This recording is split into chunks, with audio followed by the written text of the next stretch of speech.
नमस्कार दोस्तों, ऐसे तो रक्षाबंधन से बहुत सी कथाएं जुड़ी हुई हैं, लेकिन हम यहाँ कुछ चर्चित कथाएं दे रहे हैं। इनमें से पहली कथा का धार्मिक महत्व है, जिसे पूजन के साथ कहा जाता है।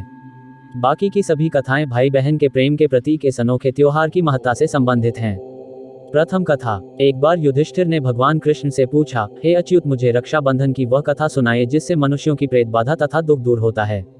भगवान कृष्ण ने कहा, हे पांडव श्रेष्ठ, एक बार दैत्यों तथा असुरों में युद्ध छिड़ गया और यह युद्ध लगातार 12 वर्षों तक चलता रहा। असुरों ने देवताओं को पराजित करके उनके प्रतिनिधि इंद्र को भी पराजित कर दिया।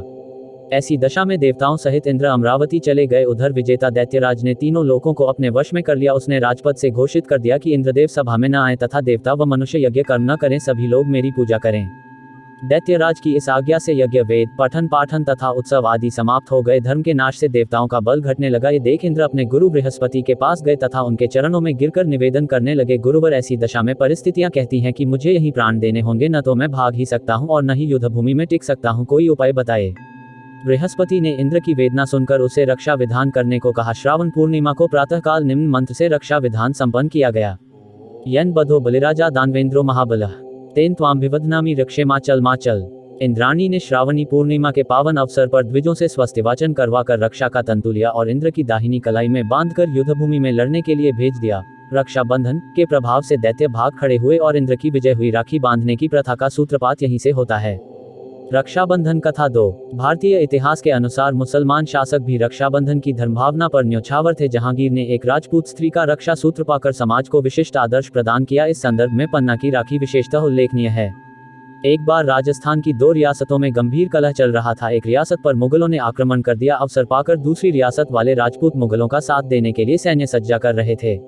पन्ना भी इन्हीं मुगलों के घेरे में थी। उसने दूसरी रियासत के शासक को, जो मुगलों की सहायतार्थ जा रहा था, राखी भेजी। राखी पाते ही उसने उल्टे मुगलों पर आक्रमण कर दिया। मुगल पराजित हुए। इस तरह रक्षाबंधन के कच्चे धागे ने दोनों रियासतों के शासकों को पक्की मैत्री के सूत्र में बांध दिया। कृष्ण द्रौपदी की कथा। एक बार भगवान श्री कृष्ण के हाथ में चोट लग गई तथा खून की धार बह निकली। यह सब द्रौपदी से नहीं देखा गया और उसने तत्काल अपनी साड़ी का पल्लू फाड़कर श्री कृष्ण के हाथ में बांध दिया। फलस्वरूप खून बहना बंद हो गया। कुछ समय पश्चात जब दुशासन ने द्रौपदी की चीरहरण किया, तब श्री कृष्ण ने चीर बढ़ाकर इस बंधन का उपकार चुकाया। ये प्रसंग भी रक्षाबंधन की महत्ता प्रतिपादित करता है। कर्मवती हुमायूं की कथा। मध्यकालीन इतिहास की घटना है। चित्तौड़ की हिंदू रानी कर्मवती ने दिल्ली के मुगल बादशाह हुमायूं को अपना भाई मानकर उनके पास राखी भेजी थी।